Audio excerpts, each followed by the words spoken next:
Amoureux d'écriture et friand de femmes qui brillent, qu'elles soient brunes ou blondes, il nous offre aujourd'hui à Fabrice Lucchini qui cherche ses mots. De New York au chemin de Compostelle, il est à Lausanne pour nous présenter son film Un homme pressé. Hervé Mimran, bienvenue dans la Gigi TV. Bonjour les Gigi. Écoutez, je suis passé par là, moi j'aime beaucoup le fondant et la double crème, et donc je me suis dit tiens, si j'allais faire un tour vers Lausanne pour rencontrer les Gigi, parce que vous êtes quand même connus mondialement. Bonjour monsieur Waffler. Tu dis jamais merci toi? Jamais. Il y a 2 erreurs. On est en retard. Non, vous allez vous reposer. Je me reposerai quand je serai mort. Est-ce que ça m'angoisse d'avoir du temps? Vous posez des questions vachement sérieuses pour quelqu'un, pour genre on doit être copains et tout. Bah oui, vous avez des copains sérieux, non? Ah, vous avez des copains sérieux? Mais non, mes copains ils sont pas sérieux du tout. Hein. En tout cas, ils sont tous très doués. C'est vrai, c'est un critère de sélection pour mes copains. La fuite du temps m'angoisse, ça c'est certain. Le fait de se dire de ne pas avoir le temps de faire tout ce qu'on a envie de faire m'angoisse. Mon personnage, où je me dis que parfois, avoir du temps, ne rien avoir à faire de son temps, et aussi sont des moments aussi qui sont très importants pour la construction, pour la curiosité, pour passer du temps avec ses copains. Regardez, je suis avec vous là. Je me suis levé à 6 h du matin, j'ai pris un train de 4 heures, je me retrouve là, face à une perruque rose et une perruque bleue. C'est du temps ça. Mademoiselle, ça va? Mon père a fait un AVC. Écoutez, c'est pas forcément grave. La samba de la nuit verte. Pour la nuit verte, la samba, quand la... Il débloque complètement. C'est la zone du langage et de la mémoire qui ont été touchées. On va faire quelques tests. Héliotrope, mardi, mercantile. Bon, rassure-toi, rien n'est sorti dans la presse. Oh, je te lèche. Faut que j'aille voir la psychopathe. Quand vous vous souvenez pas d'un mot, essayez par un autre moyen. Un cheval qui court, on dit qu'il. Salope. Presque. Vous vous sentez comment aujourd'hui? Je veux partir d'ici. Bonjour monsieur, vous avez l'air en pleine forme. Au revoir madame. Vous faites tout pour que je vous aide, vous, et une fois que vous avez ce que vous voulez, plus de nouvelles. Ça fait 3 ans, moi, que je me tape des études pour qu'un jour tu t'intéresses un tout petit peu à moi. On se sert pas des gens comme ça se fait pas. Sans peau, je suis tout fait. J'ai besoin d'un devis féminin. Non, mais c'est pas possible. Non, mais vous êtes sérieux, là? Je te cherche depuis 1 heure. Monsieur Gredemont, tu perds. À partir de maintenant, ça, c'est ta mémoire. Là, c'est la maison, et ça, c'est toi. Comme ça, tu peux plus te perdre. Merci.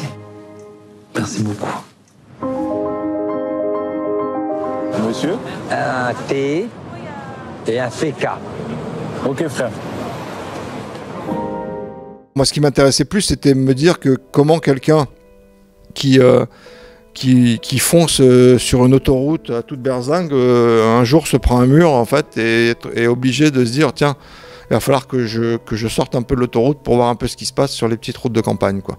Les mots, c'est évidemment, comme c'était un personnage qui maîtrisait les mots, qui était un orateur, etc., et que d'un coup, cette personne qui perd le langage, la mémoire, l'écriture, même la lecture, voilà, cinématographiquement, c'est très fort de devoir tout réapprendre à 55 ans ou 60 ans, quoi. Le choix de Fabrice Lucchini, c'était une évidence pour jouer ce rôle-là? C'était une évidence quand j'ai fini d'écrire le scénario, oui, c'était complètement une évidence. Ce qui m'obsède, c'est quoi la parole sur un texte? C'est quoi un poème qu'on ne détruit pas? C'est quoi de ne pas faire un attentat contre un génie? Et ça, cette obsession que j'ai depuis 30 ans, s'est révélée, et je me suis dit, Rimbaud... Fabrice Lucchini qui perd la parole, déjà, c'est déjà... Voilà, c'est déjà un concept. Moi, ça me faisait kiffer. Lui aussi, parce que d'un coup, il doit réapprendre autre chose et montrer autre chose de lui. Son personnage, son trouble du langage et sa nouvelle façon de s'exprimer va l'ouvrir à plein de choses. Quel est votre rapport avec les animaux, aux animaux? C'est vrai qu'il y a beaucoup d'animaux, dis donc, d'animal même. Et là, elle bouffait toute la cantine. On avait un budget cantine énorme. Et donc effectivement, et comme les comédiens ont toujours la primeur sur tout, donc effectivement trouver un sandwich sur le tournage, plus ça avançait, plus c'était compliqué, parce que plus à manger. Manger parce que moi, mon personnage, j'ai fait quelqu'un qui aime bien grignoter et manger des petits trucs en faisant croire à tout le monde que tout va bien, qu'elle n'a pas de problème de poids. J'aimais bien cette histoire, quoi. Envie que les gens le voient, l'aiment et voilà, et que ça fasse une petite chose dans leur vie, qui soit diffusé peut-être dans toute la Suisse, parce que là pour l'instant il est diffusé que dans une partie de la Suisse. Tout ce qui brille, c'est un film qui compte dans la vie des gens, par exemple. Je sais que quand les gens me parlent de ce film, on voit des étoiles dans les yeux, on voit ce que ça représente. C'est quand même super agréable, c'est pour ça qu'on fait ce métier.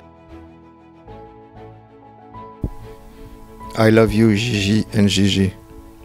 Non, non, on refait pas. Ben non, il n'y a qu'une Gigi, c'est idiot. I love you, Gigi.